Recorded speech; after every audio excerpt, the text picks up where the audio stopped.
সেই ডক্টর মিজানুর রহমান আজহারী যশোর বুকে কোরআনের তাফসীর মাহফিল নিয়ে হাজির হচ্ছে। আগামী জানুয়ারির 1 তারিখ, 2 তারিখ এবং 3 তারিখ গোটা বাংলাদেশের সবচেয়ে আলোচিত তাফসীর মাহফিল সাইদুল অনুসারী অর্থাৎ বাংলাদেশের এই যশোর জেলা অর্থাৎ আদ্দির হসপিটালের সামনে ইনশাআল্লাহ তাফসীর মাহফিলের আয়োজন করেছে আদ্দির হসপিটালের মালিক অর্থাৎ মহিউদ্দিন স্যার। কথা বলুন ঠিক না বেঠিক? অর্থাৎ 64টা জেলাকে তো চেনে। আর আগামীতে কোরআনের পাখিরা ওখানে তাফসীর করবে, যে তাফসীর মাহফিলে বাংলাদেশের সবচেয়ে অর্থাৎ কোরআনের পাখি আল্লামা সাইদির ছাত্র যারাই থাকবে, মুফতি আমির হামজা। কথা বলুন ঠিক না বেঠিক? আব্দুল্লাহ সাইফুল্লাহ, এরপরে রফিকুল ইসলাম মাদানী, এরপর আপনারা দেখেছেন শেখ আহমদুল্লাহ, শাইখুল হাদিস মামুনুল হক। এবং ইতিহাস প্রমাণ করে এই বাংলাদেশের দাঁত তাপ্তি শোনার জন্য 10 লক্ষের অধিক লোক একত্রিত হয়। তিনি হচ্ছেন অর্থাৎ কুমিল্লার সন্তান। আগামী 25 তারিখে এই বাংলাদেশে আবারও বীরের দেশের আত্মা তিনি আসতেছেন ডক্টর মিজানুর রহমান আজহারী। কথা বলুন ঠিক না বেঠে? সেই ডক্টর মিজানুর রহমান আজহারী যশোর বুকে কোরআনের তাফসীর মাহফিল নিয়ে হাজির হচ্ছেন কোরআনের তাফসীর করার জন্য। এই জন্য যশোরবাসী খুশি না বেজা? জোরে বলেন খুশি না বেজা? সুতরাং কোরআনের পাখিরা বলেছিল ওই ডক্টর মিজানুর রহমান আজহারী আসবে, তবে বীরের দেশে আসবে। কথা বলুন ঠিক না বেঠিক? এই জন্যে এই যশোরকে গোটা পৃথিবীর মুসলমান আজকে তারা যশোরকে অনুসরণ করছে যে কবে তাফসীর মাহফিল হবে। বাংলাদেশের প্রত্যেকটা জেলা থেকে, প্রত্যেকটা থানা থেকে একজন করে হলেও এই তাফসীর মাহফিলে অ্যাটেন্ড হবে।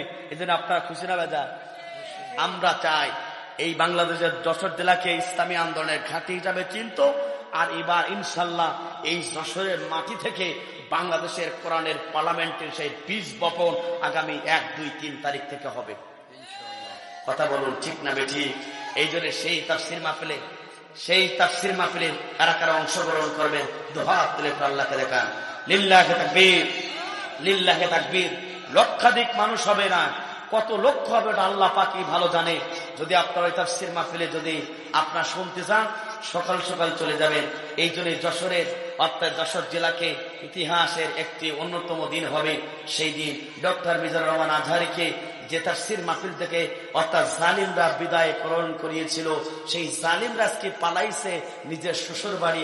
আর আল্লামা ডক্টর মিজানুর রহমান আজহারী, সেই ডক্টর মিজানুর রহমান আজহারী আজকে যশোরের মুখে ইনশাল্লাহ সেখানেই কোরআনের তাফসীর মাহফিলে কোরআনের কথা বলবে। এই জন্য আপনারা খুশি না বেজা? জোরে বলেন খুশি না বেজা? এই জন্য আদ্দিন ফাউন্ডেশনকে ধন্যবাদ জানায়, ডক্টর মহিউদ্দিন স্যারকে ধন্যবাদ জানায়।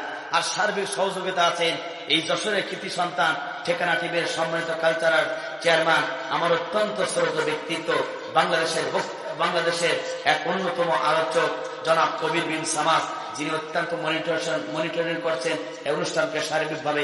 এই জন্য আপনারাও সেই মাহফিলে ইনশাল্লাহ শরীক হবে।